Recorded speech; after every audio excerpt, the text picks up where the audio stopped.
ಕನ್ನಡ ಕಿರುತೆರೆಯಲ್ಲಿ ಸೀರಿಯಲ್ಗಳ ಲೆಕ್ಕಾಚಾರ ವಾರದಿಂದ ವಾರಕ್ಕೆ ಬದಲಾಗುತ್ತಾ ಇರುತ್ತದೆ. ಪ್ರತಿ ವಾರ ನಿರ್ದೇಶಕರು ಜನರನ್ನ ಸೆಳೆಯಲು ಒಂದಲ್ಲ ಒಂದು ಟ್ವಿಸ್ಟ್ ಕೊಡುತ್ತಾ ಇರುತ್ತಾರೆ. ಯಾವ ಧಾರಾವಾಹಿ ಹಿಟ್ ಆಯಿತು, ಫ್ಲಾಪ್ ಆಯಿತು ಎಂಬುದು ಪ್ರತಿ ವಾರದ ಟಿಆರ್ಪಿ ಮೂಲಕ ತಿಳಿಯಲಿದೆ. ಇದೀಗ 28ನೇ ವಾರದ ಟಿಆರ್ಪಿ ರೇಟಿಂಗ್ಸ್ ಹೊರಬಿದ್ದಿದೆ. ಈ ವಾರದ ವಿಶೇಷ ಎಂದ್ರೆ ಜಿ ಕನ್ನಡದಲ್ಲಿ ಇತ್ತೀಚೆಗಷ್ಟೇ ಪ್ರಾರಂಭವಾದ ಕರ್ಣ ಧಾರಾವಾಹಿ ಕಿರುತೆರೆ ಲೋಕದಲ್ಲಿ ಸತತ 3ನೇ ವಾರವು ನಂಬರ್ 1 ಆಗಿ ಕಿರುತೆರೆ ಲೋಕದಲ್ಲಿ ದೊಡ್ಡ ಇತಿಹಾಸವನ್ನೇ ನಿರ್ಮಿಸಿದೆ.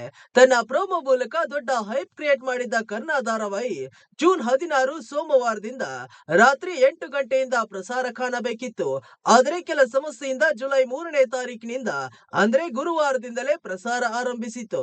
ಸಾಮಾನ್ಯವಾಗಿ ಹೊಸ ಧಾರಾವಾಹಿಗಳು ಸೋಮವಾರದಿಂದ ಶುರುವಾಗುತ್ತವೆ. ಆದರೆ ಕರ್ಣ ಲೇಟ್ ಆದ್ರೂ ಲೇಟೆಸ್ಟ್ ಆಗಿ ಎಂಟ್ರಿ ಕೊಟ್ಟ. ಜೊತೆಗೆ ಮೊದಲ ವಾರವೇ ಟಿಆರ್ಪಿಯಲ್ಲಿ ದಾಖಲೆಯನ್ನು ಕೂಡ ಬರೆದ.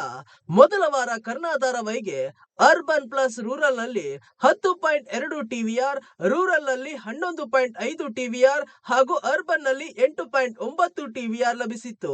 ಬಳಿಕ ಎರಡನೇ ವಾರ ಅರ್ಬನ್ ಮತ್ತು ರೂರಲ್ ನಲ್ಲಿ 10.4 ಟಿವಿಆರ್, ರೂರಲ್ ಮಾರ್ಕೆಟ್ ನಲ್ಲಿ 11.9 ಟಿವಿಆರ್ ಹಾಗೂ ಅರ್ಬನ್ ನಲ್ಲಿ 8.9 ಟಿವಿಆರ್ ದಾಖಲಿಸಿತು. ಇದೀಗ ಮೂರನೇ ವಾರವು ಕರ್ಣನಿಗೆ ಅರ್ಬನ್ ಪ್ಲಸ್ ರೂರಲ್ 10.2 ಟಿವಿಆರ್ ಲಭಿಸಿದೆ. ಮೊದಲ 3 ವಾರಗಳು 2 ಅಂಕಿ ಟಿವಿಆರ್ ದಾಖಲಿಸಿ ಕರ್ಣ ಹೊಸ ಇತಿಹಾಸ ಸೃಷ್ಟಿಸಿದೆ. ಕಿರಣ್ ರಾಜ್ ಮುಖ್ಯ ಭೂಮಿಕೆಯಲ್ಲಿ ಕಾಣಿಸಿಕೊಂಡಿರುವ ಈ ಧಾರಾವಾಹಿಯಲ್ಲಿ ಭವ್ಯ ಗೌಡ ಹಾಗೂ ನಮ್ರತಾ ಗೌಡ ಕೂಡ ಕಾಣಿಸಿಕೊಂಡಿದ್ದಾರೆ. ಕರ್ಣ ತ್ರಿಕೋನ ಪ್ರೇಮ ಕಥೆಯ ಧಾರಾವಾಹಿಯಾಗಿದೆ. ಶ್ರುತಿ ನಾಯ್ಡು ಅವರ ನಿರ್ಮಾಣ ಸಂಸ್ಥೆಯಲ್ಲಿ ಮೂಡಿ ಬರ್ತಿರುವ ಕರ್ಣ ಧಾರಾವಾಹಿಯಲ್ಲಿ ಈಗಾಗಲೇ ದೊಡ್ಡ ತಾರೆಯರ ದಂಡೇ ಇದೆ.